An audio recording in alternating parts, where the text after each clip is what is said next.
Another thing that's really important to understand, and it's something that I'm sure I'll talk about again later, is understanding movements and movement patterns rather than muscles. So what I mean is, instead of something that is a chest exercise, we have a horizontal push exercise. It's kind of saying the same thing, just using different words, but understanding that we're training movements and not muscles is going to be a big learning experience. It's going to help you train your clients a little bit more efficiently, because 99.999% of our clients are not going to be bodybuilders. So we want to train these people the most efficiently and most effective way possible.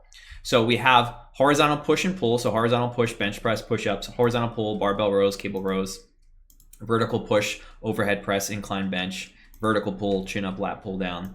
Knee dominant exercises would be anything that your knee bends during the exercise and it's working mostly the quad. So a squat or a lunge. And then we have hip dominant lower body exercises. That's basically where we're bending at the hip and our knee is not really bending that much.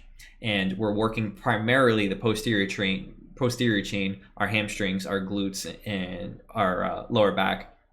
So things like Romanian deadlifts, kettlebell swings, these are really good examples. And then we have a core / weird category. Now you could break core down into anti-flexion, anti-extension, and anti-rotation. You definitely can do that, and if you want to, that's totally fine. I don't think that's really necessary. We just have core exercises. There's no real super need to, break them down a bunch of different patterns. Also, I don't really break them down a bunch of different patterns because there's also weird kind of exercises that don't exactly fit the mold. So a core exercise would be a plank, obviously. And then we have carries, heavy farmers carries, which are a core exercise, but you're also moving. So it's not like a core exercise as most people understand it.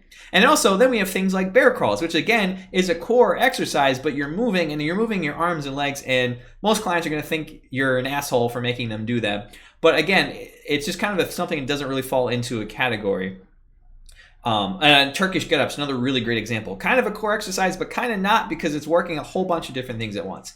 So when it comes to programming and understanding the system, just know that these categories are here. And again, it's something I'm going to cover again later, but understanding these categories, understanding what would fall into each kind of exercise, or excuse me, what kind of exercise would fall into each category, it's going to be an important part. Again, something, if you don't understand this right now, we're going to go into it again more later, and you're going to see like specific examples and specifically how we program it, so it'll make a lot more sense then.